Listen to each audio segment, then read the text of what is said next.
This is the idea of what a human being is in the human rights framework, is the human being is only matter. It's only material. It's only things that you can touch. There's no God.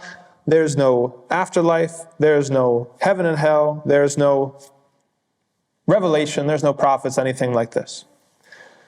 The idea of, now what's the idea behind it, of what's going to happen to you after you die? As you can probably imagine, the idea is that there is no thing beyond the afterlife. There is no thing beyond death. There is no afterlife. There is no heaven and hell. Does this have consequences on what rights you think that you're entitled to? Oh, yes, it does. Oh, yes, it does. If you don't believe in the afterlife, then this is the only shot you have. That's why they say YOLO. You only live once, which we don't believe. We say you live twice. You only die once. But this is real, because if this is the only shot that you have, you're going to cling to life. You're going to cling to the pleasures. You're going to be sucked in by the dunya. And Allah subhanahu wa ta'ala actually criticizes Bani Israel, the Jews, for this attitude, right? He says that if you were true, or if you were correct in your belief that you would be in heaven alone, then you should seek death. But nobody is more clinging to life except but these people, or other than these people. And so you see how this has real consequences. Imagining that a human being, the definition of a human being, has nothing to do with an afterlife, it makes us all in a scarcity mindset. I got to get mine now, because there's nothing coming after I die.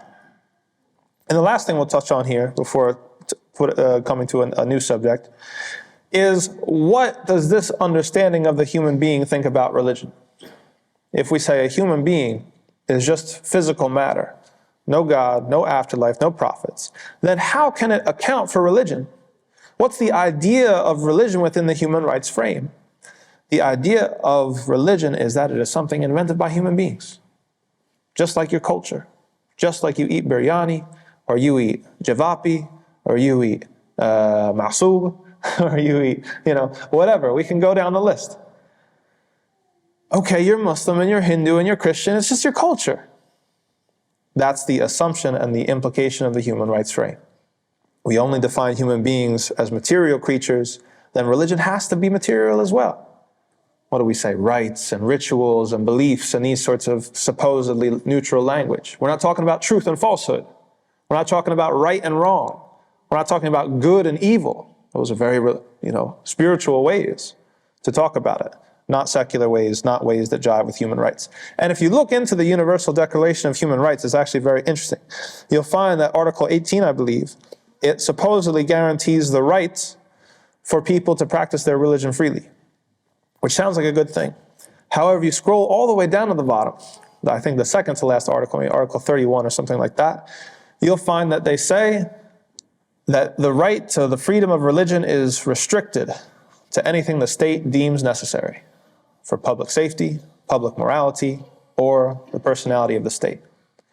That caveat, that addendum, that later part of it is only possible if you think that religion is just phony. If you think religion is just the outcome of human activity and culture.